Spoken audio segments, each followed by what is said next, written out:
가장 가까운 사람이 가장 깊은 상처를 남깁니다.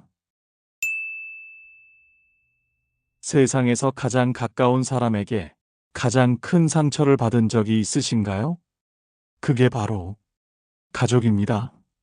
누군가는 이렇게 말합니다. 남보다 못한 가족이 더 무섭다고요. 하지만 정말 왜일까요? 왜 그렇게 가족에게 기대하고 실망하고 또 아파할까요? 가족은 내 편이어야 한다고 믿어왔습니다. 내가 무너질 때 그 누구보다 먼저 나를 붙잡아 줄 사람이어야 한다고요. 하지만 현실은 다릅니다. 가끔은 그 믿음이 가장 깊은 상처로 돌아옵니다. 오늘 이 영상은 그 질문에 대한 아주 조심스럽고 깊은 대화를 시작해 보려 합니다. 가족은 때로 우리에게 가장 깊은 상처를 남길까요? 가족은 기대의 집합체입니다. 말하지 않아도 통할 거라고, 굳이 설명하지 않아도 내 마음을 알아줄 거라고 믿죠. 하지만 그런 기대는 때론 우리를 아프게 합니다. 예를 들어 볼까요? 60대 초반의 한 여성은 이런 이야기를 들려줬습니다. 남편에게 속상한 일이 있어 조심스럽게 말을 꺼냈는데 돌아온 말은 그걸 가지고 왜 그래였습니다.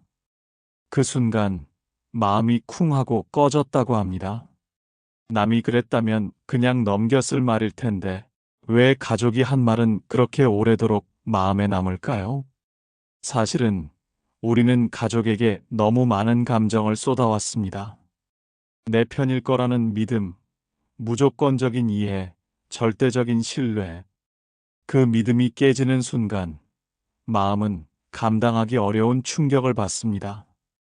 그리고 한 가지 더. 가족 간의 갈등은 하루 이틀 쌓인 게 아닙니다. 어릴 적부터 켜켜이 쌓인 감정의 잔재들이 풀리지 않은 채 마음속 깊이 남아있죠. 형제 사이의 비교, 자식에게 느낀 서운함, 부모의 무심함 혹은 지나친 간섭. 그땐 참았습니다. 참는 게 효도라고 배웠고, 가족끼리는 다투면 안 된다고 배웠으니까요.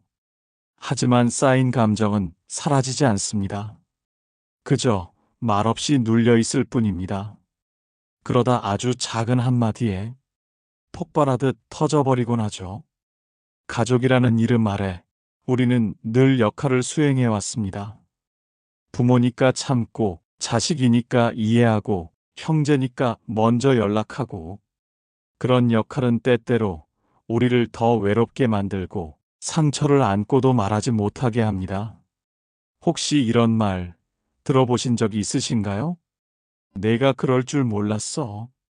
가족인데. 그 말 한마디에 걸려있던 기대가 무너질 때 마음은 참기 힘든 허무함을 느낍니다.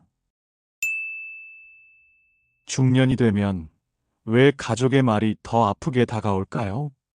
그 이유를 지금부터 함께 생각해 봅니다. 중년이 되면 우리는 더 이상 많은 사람에게 기대지 않습니다. 기댈 수 있는 사람도 점점 줄어듭니다. 사회적 관계는 느슨해지고, 친구는 바쁘거나 멀어지고, 배우자와의 관계도 감정의 밀도가 옅어집니다. 그래서 결국 남는 건 가족, 자식이, 배우자가 마지막 남은 정서적 연결선이 됩니다. 그래서일까요? 그들에게서 돌아오는 무심한 한마디가 유독 더 아프게 다가옵니다. 엄마, 또 그 얘기야? 아빠는 좀 쉬세요. 말은 짧지만 그 말이 남긴 자국은 깊습니다. 어느 어머니는 말했습니다. 나는 자식에게 모든 걸 줬어요. 시간도, 돈도, 내 인생도. 근데 지금은 전화 한 통 받기도 어렵네요. 그녀는 잠시 말을 멈췄습니다. 그리고 조용히 고개를 떨구며 말했습니다. 전화하라는 말조차 부담이 될까봐 이제는 못하겠어요. 그 마음 익숙하지 않으신가요? 중년이 되면 우리는 감정을 드러내는 법을 점점 잊습니다. 울어도 티내지 않고, 아파도 내색하지 않고, 서운해도 아무렇지 않은 척합니다. 그러나 그 감정들은 우리 안에 쌓입니다. 그리고 결국 몸으로 나타납니다. 두통, 불면, 이유 없는 피로. 이유가 없지 않습니다. 표현하지 못한 마음이 그렇게 나오고 있는 겁니다. 그리고 돌봄의 방향도 한쪽으로만 기울 때 그 관계는 더 이상 사랑이 아니라 책임처럼 느껴집니다. 그 균형이 무너질수록 사랑은 의무가 되고 배려는 피로로 바뀝니다. 가족에게 받은 상처, 완전히 사라질 순 없겠죠?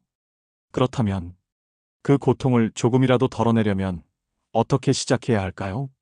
가족에게 받은 상처는 완전히 치유하기 어려울지도 모릅니다. 왜냐하면 우리는 여전히 그들과 연결되어 있기 때문입니다. 하지만 그 상처에 끌려가지 않는 방법은 있습니다. 첫 번째, 기대를 줄이는 것입니다. 가족이니까 당연히 내 마음을 알아줘야 한다는 생각, 그것부터 내려놓아야 합니다. 가족도 결국은 나와 다른 사람입니다. 내 기준이 그들의 기준이 아니고 내 방식이 곧 사랑의 방식은 아닙니다. 이 사실을 받아들이는 것만으로도 우리는 훨씬 덜 아플 수 있습니다. 두 번째, 감정을 표현하는 연습입니다. 꼭 직접 말로 하지 않아도 됩니다. 글로 적어도 좋고 혼잣말로라도 괜찮습니다. 감정은 표현되지 않으면 썩습니다. 그게 쌓이면 언젠가는 반드시 폭발합니다. 세 번째, 나의 마음을 먼저 돌보는 것입니다. 매일 아침 단 10분이라도 조용히 나와 마주해 보세요. 스스로에게 물어보는 겁니다. 지금 나는 어떤 감정에 머물러 있었지? 오늘 나를 가장 힘들게 한 건 무엇이었지? 그리고 이렇게 말해보세요. 괜찮아. 이해받지 못해도 나는 나를 이해할 수 있어. 누구에게 인정받지 않아도 나는 충분히 소중해. 혹시 당신도 누군가에게 너무 많은 걸 기대하고 있지는 않나요? 스스로를 돌보는 연습, 지금부터 시작해도 늦지 않습니다. 이제 잠시 마음을 내려놓고 오늘 이야기를 곱씹어보는 시간입니다. 가족은 내 인생에서 가장 가까운 타인입니다. 가장 오래 함께 했고, 가장 많은 감정을 나눴고, 그만큼 가장 깊은 상처를 줄 수도 있는 존재입니다. 하지만 그 안에서 내 마음을 알아차리는 연습을 한다면 그 상처는 나를 무너뜨리는 것이 아니라 나를 성장시키는 씨앗이 될 수 있습니다. 지금 이 순간 당신 마음속에 떠오르는 가족은 누구인가요? 그 사람에게 하지 못한 말이 있다면 오늘 그 마음만이라도 꺼내어 보시길 바랍니다. 그게 당신 자신을 돌보는 첫걸음이 될지 모릅니다. 그리고 마지막으로 이 한마디를 꼭 전해드리고 싶습니다. 당신은 이미 충분히 잘하고 계십니다. 지금까지 일상 속 쉼터였습니다. 감사합니다.